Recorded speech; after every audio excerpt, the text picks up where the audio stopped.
morning. You're watching Morning Headlines with me, Vidusha Agarwal. Let us take a look at the top newspapers today. To begin with, Supreme Court says no immunity for MPs and MLAs who take bribe for vote, speech in House. The Supreme Court on Monday rendered a landmark verdict. The highest court in the land ruled the MPs and MLAs who take bribes to vote on a speech in Parliament do not have immunity. The judgment delivered by a 7-judge constitution bench headed by Chief Justice D.Y. Chandrachud overturned the court's 1998 verdict. Well, a quote here says, bribery is not protected by parliamentary privilege. The 7-judge constitution bench headed by Chief Justice of India D.Y. Chandrachud said in a unanimous ruling. The constitution envisions probability in public life, he said. Now let me tell you what happened in 1998. The case entitled P.V. Narasimha Rao versus state-involved former Jharkhand Chief Minister and ex-Union Minister Shibu Soren and 4 other Jharkhand Mukti Morcha JMM party MPs. Now the case has its roots in a non-confidence motion moved against the P.V. Narasimha Rao government in 1993. The minority government led by Rao survived by the barest of margins, 265 to 251. Soren and other 4 party MPs all voted in favor of the government. But then allegations of bribery against Soren and other MPs emerged. The CBI then registered a case against the Soren and other JMM Lok Sabha MPs. However, the Supreme Court quashed the case. Now, meanwhile, there is more to the case, which we will discuss later. The news has been covered on the front page of the Indian Express as well as the Times of India.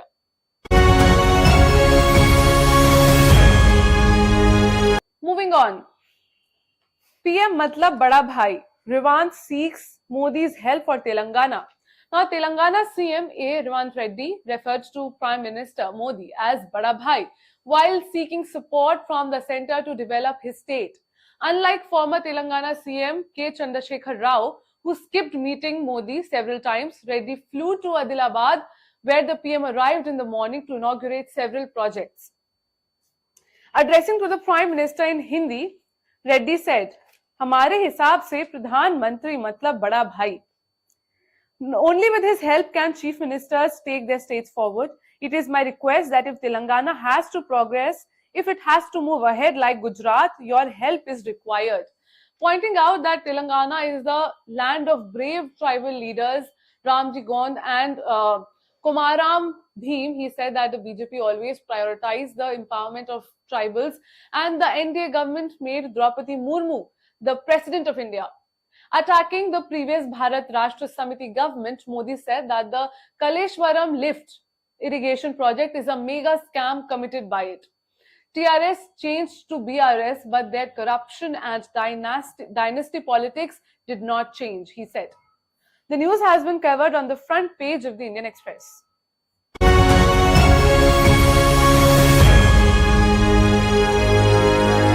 The latest development. Blow to Congress in Gujarat. Its ex-state chief quits, cites insult to Ram. Arjun Modwadia was conspicuous by his absence at the media interaction of the Gujarat Pradesh Congress Committee, which shared the itinerary of Rahul Gandhi's Bharat Jodo Nyaya Yatra, which enters the state on March 7. Even though the Porbandar MLA was already on his way to hand over his resignation to the speaker, Congress leaders remained in denial when asked about the rumors that Modwadia had quit. A quote here says that within a couple of hours, Modwadia, who is 67 years old, confirmed he felt suffocated and that ending his 40-year association with the Congress was a relief. If there is any leader who has travelled most extensively for the Congress or held events for the party, it is me. Some in the party said that it was only a matter of time before he took the step, talking about him being sidelined in recent years and his disagreement with the party stand on the Ram Temple consecration event. A party leader said that many leaders of the party, the Congress party, felt strongly about the Congress throwing away the opportunity to strike a chord with the majority sentiment on the Ram Mandir, and Modwadia had been vocal about it. The news has been covered on the front page of the Indian Express.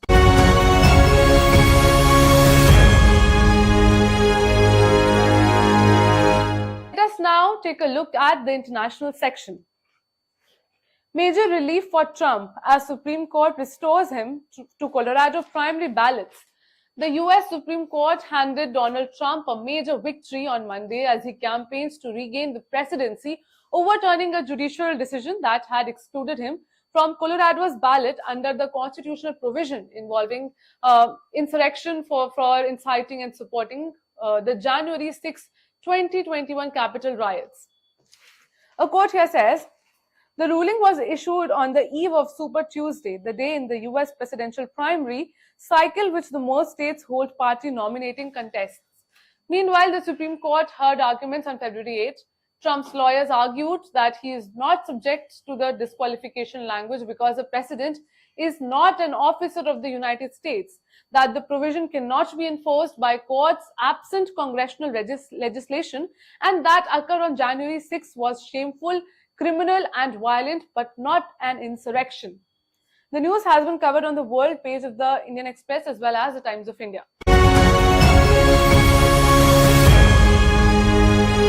Moving on. Shehbaz Sharif sworn in as Pakistan Prime Minister for second term. Shehbaz Sharif took oath as the 24th Prime Minister of Pakistan on Monday. He took over the reins of the cash-strapped Asian nation for the second time since 2022.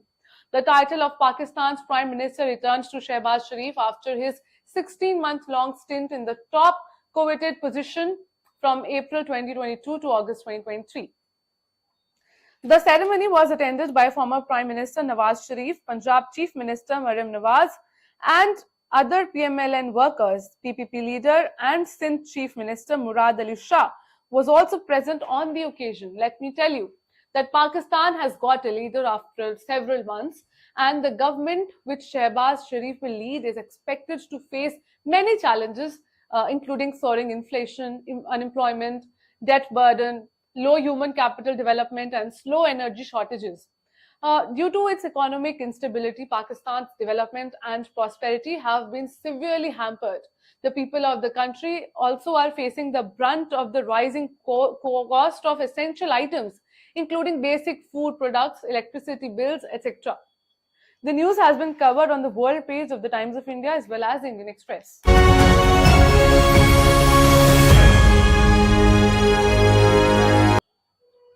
In a significant development, abortion now a constitutional right in France. Well, French lawmakers on Monday overwhelmingly approved a bill to enshrine abortion rights in France's constitution, making it the only country to explicitly guarantee a woman's rights to voluntarily terminate a pregnancy. The historic move was proposed by President Emmanuel Macron as a way to prevent the kind of rollback of abortion rights seen in the United States in recent years. And the vote during a special joint session of France's parliament drew a long-standing ovation among lawmakers.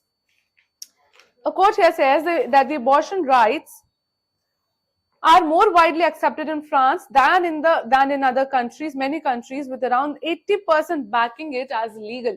Let me tell you that the French measure is seen as going a step further than the case in the former Yugoslavia, whose 1974 constitution said that a person is free to decide on having children. Yugoslavia dissolved in the early 1990s, and all its successor states have adopted similar measures in their constitutions that legally enable women to have an abortion, though they do not explicitly guarantee it.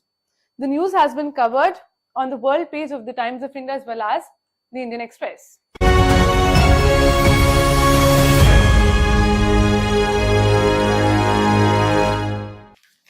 Let us take a look at the economy section. India's fuel exports to Europe recovered in February, take longer route around Africa. After plunging to the lowest level in a year and a half in January due to the Red Sea troubles, India's petroleum product exports to Europe registered a swift recovery in February. Latest ship tracking data shows. Notably, even as some cargoes did not take the seemingly perilous Red Sea route to Europe from ports on India's west coast, the majority of the tankers took the much longer and costlier, albeit safer route around Africa via the Cape of Good Hope. A quote here says, India's petroleum product exports to Europe in February jumped nearly 124% from January levels to over 2,95,500 barrels per day, according to ship tracking data from commodity market analytics firm Kepler. Now, the security situation in the Red Sea region has forced a number of major shipping lines and Western oil companies to shun the route and instead take a much longer route around Africa via the Cape of Good Hope. Higher risk premiums and longer voyages have hit movement of goods between Asia and Europe and Asia and North America in terms of significantly higher rates. The news has been covered on the economy page of the Indian Express as well as the Times of India. That's all for the morning headlines. For more updates, subscribe to our channel and keep watching Ritam.